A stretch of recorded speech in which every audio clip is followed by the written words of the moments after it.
தனுசு ராசி அப்படின்னு பார்க்கும்போது தனுசுக்கு உரிய கிரகம் வந்து குரு. அப்போ அந்த குரு அப்படின்னு வரும்போது நீங்கள் எந்த கடவுளை வழிபடுறது அப்படின்னு பார்க்கும்போது குரு அப்படின்னாலே தட்சிணாமூர்த்தியை தான் வழிபடணும் அப்படிங்கிறது ரொம்ப சிறப்பு வழிபாடு. ஆனால் நீங்கள் வந்து தனுசு ராசியில் பிறந்தாலும் குரு நல்ல நிலைமையில் இருக்குதா அப்படிங்கன்னு பார்க்குறது ரொம்ப முக்கியமான விஷயம்.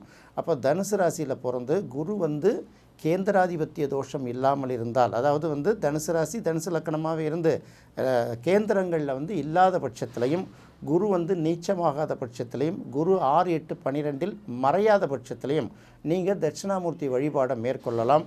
அதே போல் கோயில்கள் பார்த்திங்கன்னா சில இடங்களில் மெயின் ரோட்டில் இருக்கும், சில இடங்களில் ஒதுக்குப்புறமாக இருக்கும், சில இடத்துல டேர்னிங்கில் இருக்கும். அந்த மாதிரி திரும்பக்கூடிய இடங்களில் இருக்கக்கூடிய சிவன் கோயில்கள் அங்கே உள்ள தட்சிணாமூர்த்தியை வழிபடுறது உங்களுக்கு நல்ல வாய்ப்பை கொடுக்கும். அதாவது வந்து குரு நல்ல நிலைமையில் இருக்கக்கூடிய தனுசு ராசிக்காரர்களுக்கு தட்சிணாமூர்த்தி வழிபாடு நல்ல கை கொடுக்கும்.